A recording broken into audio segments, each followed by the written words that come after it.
في اعتراف عايزه اعترفه، يمكن لاول مره الحقيقه من ساعه ما اشتغلت الفيلم ده لحد النهارده. اعتقد اني غلطت في حق عادل امام، ما اديتلوش قيمته الحقيقيه. كنت مشدوده قوي. كان ممكن يحصل ردود افعال مني تضايقه مثلا او كده.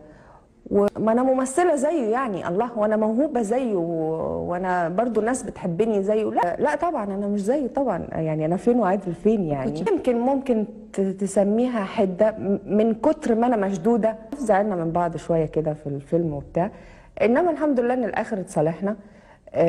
لكن مما انا اشك فيه انه العمل معاه ممتع، لان يعني هو ما اعتقدش انه هيشغلني معاه تاني يعني. فاكرين فيلم النمر والأنثى؟ الفيلم اللي اتعرض سنة 1987 وكان من أنجح أفلام الزعيم عادل إمام، والبطولة كانت مع آثار الحكيم. بس الغريب بقى إن ده كان أول وآخر تعاون بينهم. ليه بقى يا ترى؟ آثار بنفسها قالت إنها وقت التصوير كانت مضغوطة جدا بالشغل، وده خلاها أوقات تتعامل مع عادل إمام بحدة شوية. وقالت كده وهي بتضحك: ما أنا كمان ممثلة زيه وموهوبة زيه. وبعدين بسرعة صححت الكلام وقالت: لا طبعا، أنا فين وهو فين. بس الظاهر إن الكلمة دي سابت أثر فعلا، لأنها ختمت كلامها بجملة صريحة جدا: الشغل معاه ممتع، بس اعتقد مش هيشغلني معاه تاني. وفعلا من يومها ما اشتغلوش سوا تاني. بصراحة تحس ان الكيمياء كانت موجودة، بس الكهرباء فصلت.